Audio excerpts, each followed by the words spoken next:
इरफान अंसारी साहब का बड़ा लड़का क्रिस अंसारी रिम्स जाता है और मरीजों से पूछता है कि कोई तकलीफ है किसी को, कोई तकलीफ है तो बताइए। कोई तकलीफ हो रहा है आपको?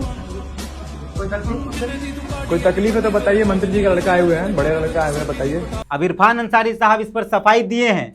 वो कह रहे हैं कि निरीक्षण करने नहीं, बाकायदा लोगों की मदद करने की। तो क्या आम आदमी को यह अधिकार है कि वो रिम्स में जाकर यह बात कहे कि कोई तकलीफ है किसी को, किसी मरीज से यह पूछ पाए?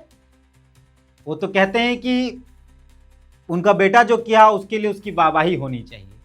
एक आम आदमी का बेटा जो यूट्यूब पर काम करता है, उसको इरफान अंसारी साहब ने अस्पतालों में जाने पर रोक लगाया है और अपना बेटा को रिम्स बनाने के लिए भेज दिए। इरफान अंसारी साहब, रिम्स आपके और आपके बेटे के रील्स बनाने का स्टूडियो नहीं है। ये अपने बेटे को समझाइए या फिर आप खुद पहले समझ जाइए। इरफान अंसारी साहब के बेटे का एक वीडियो वायरल हुआ, आप सब लोग जानते हैं। उस वीडियो में दिख रहा है कि कैसे वो अपने दोस्तों के साथ कभी रिम्स परिसर में, कभी पारस हॉस्पिटल के परिसर में घूमते हुए वीडियो बना रहा है और भौकाली मचाने की कोशिश की जा रही है, एक भौकाल मचाया जा रहा है। कभी वो डीएसपी से बात कर रहा है, पारस हॉस्पिटल कैंपस में वो डीएसपी से बात कर रहा है। कभी वो किसी को कह रहा है कि देख लेना है अच्छे से, बात हो गई। और कभी ये पूछ रहा है किसी को तकलीफ, किसी को तकलीफ। लेकिन क्योंकि इरफान अंसारी साहब बकौल हैं, उनको आदत है ज़्यादा बोलने की, उनको आदत है कि हर बात पर आदिवासी एंगल लाना, हर बात पर भाजपा को जबरदस्ती घुसेड़ देना, ये उनकी आदत। जैसे उदाहरण आपको दे देते हैं। आपको याद होगा कि कलकत्ता घटनाक्रम, इरफान अंसारी साहब पकड़े गए थे, उन्होंने कहा कि आदिवासी समाज की बहनों के लिए साड़ी लाने गए थे, याद है ना? आज भी वो कह रहे हैं कि मेरा बेटा अपनी माँ का पैसा चोरी करके आदिवासी समाज के लोगों का इलाज कराने गया।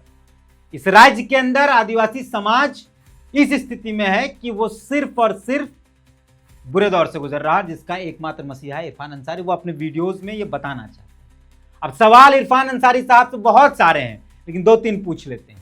अगर आपका बेटा निरीक्षण करने नहीं गया था इरफान अंसारी साहब, तो फिर वो क्यों कह रहा है किसी को तकलीफ, को दिक्कत, और बगल से उसका एक दोस्त किसी को तकलीफ बताइए? इरफान अंसारी साहब का बड़ा लड़का है, मंत्री जी का बड़ा लड़का है।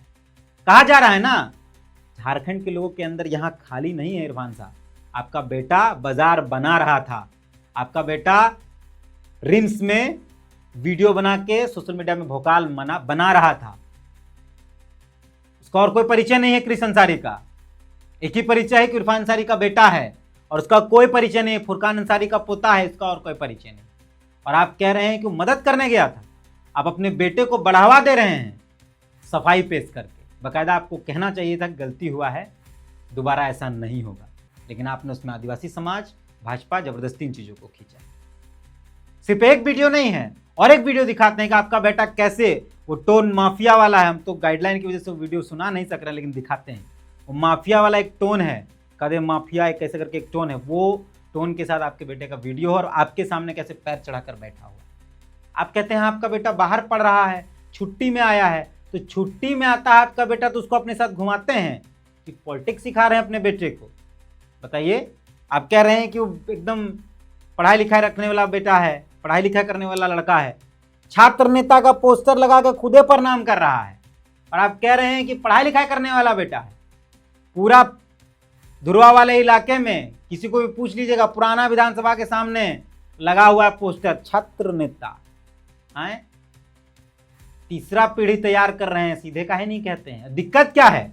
अच्छा बात है, इरफान अंसारी साहब का बेटा बाहर पढ़ रहा था, अब यहाँ की राजनीति करेगा, तो दिक्कत क्या है? उनके क्षेत्र के लोग भले ही बाहर पढ़ने भी ना जा सके, इवन वहां भी ना पढ़ पाए, कोई दिक्कत नहीं। उनका बेटा पढ़ने गया है ना, कोई तो गया, पर झूठ नहीं कही। हम बार बार कह रहे हैं कि सफाई पेश करने में झूठी दलीलें मत दीजिए जो आप दे रहे हैं। आपका बेटा बात कर रहा है लोगों से, पूछ रहा है कि कोई तकलीफ है, तो उधर से उनका दोस्त ये कह रहा है कि उनका बेटा आया है। कौन सा समाज सेवा करने गए थे? ये भौकाल मचाने गए थे कि मंत्री जी का लड़का आया है, समझे?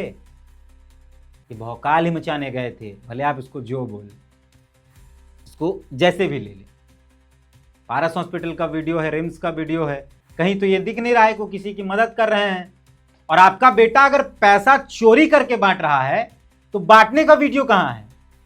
आपके बेटे का सब वीडियो है, आपका सब वीडियो, आपका बेटा का पैसा बांटने का वीडियो कहां है? कहां आपके बेटे ने? आप झारखंड के लोगों को बेवकूफ समझते हैं इरफान अंसारी साहब, बस यही एक आपका दिक्कत है। आप कुछ भी उलझुल बात सफाई में पेश कर देते, कुछ भी आपको जो मन में आता है। आपको लगता है कि झारखंड के लोगों को कतई फर्क, आपके बगल में देखिए जो लोग खड़े हैं वो वाह वाह वाह वाह कर रहे हैं, उन लोगों को इस बात की भी समझ नहीं है कि उनका बेटा रिम्स नहीं जा पा रहा है निरीक्षण करने, उनका बेटा बाहर पढ़ने भी नहीं जा पा रहा है। वो तो भक्ति में लीन है, लेकिन आप उनको भक्त क्यों बना रहे हैं? आपको तो ये समझना चाहिए। साधारण सी बात थी कि आप कहते कि गलती हो गया, बच्चा है, लेकिन उसको जस्टिफाई करने के लिए आपने उल जुलूल बात लिखा भी, कायदा वीडियो में बोला भी, और घुमा फिरा के अपने अंतिम में भाजपा को और फिर आदि समाज को घसीट। खुद के रील बनाने के शौक को समाप्त तो नहीं कर पाए, अपना बेटा को भी अब रील बनवाने में लगा दी। इनके बेटे ने फेसबुक से पोस्ट, अगर आपका बेटा गलत नहीं था, दुनिया चाहे जो बोल दे, इरफान अंसारी साहब आप ही कह रहे हैं, अगर आपका बेटा गलत नहीं था, बहुत अच्छा था, आप बहुत अच्छे थे, तो काहे वीडियो डिलीट किया आपका बेटा अपने फेसबुक पेज से, अपने इंस्टाग्राम पेज से, सोशल मीडिया हैंडल से क्यों डिलीट किया? और डिलीट करके उसने अंग्रेजी में बात भी लिखी है, अंग्रेजी में लिखा है कि I am taking down all my post for now. अगर आप गलत, इसमें गलत नहीं हूं, अगर मैं वीडियो बनाता हूं चाहे कितना भी दबाव बने, वीडियो डिलीट नहीं होता। आपका बेटा सही था तो काहे डिलीट किया, काहे डिलीट करवाए? I am taking down all my post for now, yes I am facing backless, जो भी अंग्रेजी में लिखा है, from senior political figures and section of the media. तुम अपने पिताजी का नाम लेकर भौकाली मचाने अस्पताल जा रहे हो और गाली दे रहे हो मीडिया को, मीडिया को बता रहे हो कि मीडिया दोषी है। Let's be clear, my post were never meant to defame और प्रोवोक। डिफेम प्रोवोक के लिए नहीं था, है। तुम अपने पिताजी के काफिले को, क्रिस अंसारी, तुम अपने पिताजी के काफिले का वीडियो बनवाते हो, तुम उस काफिले में चलते हो और माफिया वाला टोन लगाते हो। कैसे प्रोवोक नहीं करते हो? तुम भोकालियन मचाते हो। They highlighted around realities and public issue that people are already living with every day. तो ये अपने पिताजी को कहिए ना, आप जो कह रहे हैं कि हम अपने पोस्ट के माध्यम से हाईलाइट करते हैं कि कैसे पीपुल, मैंने जनता की परेशानियां हैं, कैसे वो फेस करते हैं परेशानियों को। पिताजी को कहिए, मंत्री हैं, वो परेशानियों का समाधान करें। रील्स बनाने से समाधान थोड़े होगा। क्रिस अंसारी जी किसको बेवकूफ बनाते हैं? पिताजी मंत्री हैं, भौकाल मचाने के लिए, काफिले में घूमने के लिए आपके पिताजी मंत्री नहीं है क्रिस अंसारी जी। आगे आते हैं। Everything I shared was public, real and factual, from food distribution to on ground concern. उसको रखते, फूड डिस्ट्रीब्यूशन कर रहे थे, खाना पाना खिला रहे थे, उसको रखते, उसको काहे डिलीट किए? ये जो आप कर रहे थे कि मंत्री जी का लड़का आया है, ये इशू नहीं था, ये भौकाल मचाना नहीं था, उसको डिलीट करते, बाकी काहे डिलीट किए? आगे आते हैं। There was no political agenda, कोई पॉलिटिकल एजेंडा नहीं था, तो छात्र नेता का पोस्टर काहे लगाए हैं? काहे छात्र नेता का पोस्टर लगाए, प्रणाम करते हो? पॉलिटिकल एजेंडा नहीं था तो। No misinformation, no public stunt, public stunt नहीं है। इतना बड़ा काफिला में अपने पिताजी के सामने पैर लाद कर बैठना ही पब्लिक स्टंट नहीं है तो क्या है ये? Just intention to help raise awareness and stand with those who offend go ahead. मतलब मंत्री जी का लड़का आया है, यह बात कहलवाना अपने अगल बगल से। कौन सा अवेयरनेस प्रोग्राम? अपने पिताजी के बगल में गोड़ चढ़ा के बैठ जाना और अपना काफिला दिखवाना, ये कौन सा अवेयरनेस प्रोग्राम है? That doesn't mean I back down from truth, I just means I choose my timing and my medium wisely. The voice will stay, the cause will continue. To everyone who supported, shared and stood by me, thank you. Your belief means more than you know. I love you all. अच्छा, सफाई पेश कर दिए, लेकिन बार बार एक ही सवाल है कि माफिया वाला गाना एक फैन पेज में लगना, माफिया वाले टोन के साथ पिताजी के लावा लश्कर में घूमना, वो लावा लश्कर आपको नहीं मिला, पिताजी को मिला है। क्रिस अंसारी को वो लावा लश्कर नहीं मिला है, इरफान अंसारी को मिला है। रिम्स जाकर बिना कोई दिक्कत, कोई तकलीफ, इरफान अंसारी जी का लड़का मंत्री जी का लड़का है। क्या है सब? शोबाजी नहीं है तो क्या है? क्या है ये सब? अगर शोबाजी नहीं है तो ये समाज सेवा है। ये बताना कि मंत्री जी का लड़का आया है, ये क्या है?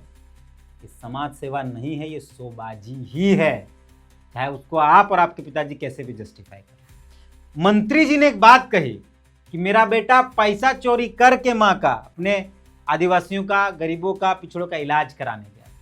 रिम्स है, रिम्स में पैसा देकर इलाज हो रहा है क्या? रिम्स तो सरकारी हॉस्पिटल है, रिम्स तो सरकारी हॉस्पिटल है, क्या वहां पैसा लग रहा है इलाज करने में?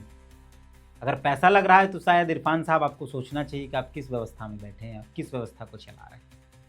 5 रुपया लगता है रजिस्ट्रेशन फी, उसके बाद भी अगर पैसा लग रहा है शायद आपको सोचना चाहिए। और कब तक अपने गुनाहों को, अपने बेवकूफ़ी भरी बातों को छुपाने के लिए आदिवासी समाज और भाजपा का सहारा लें? कब तक?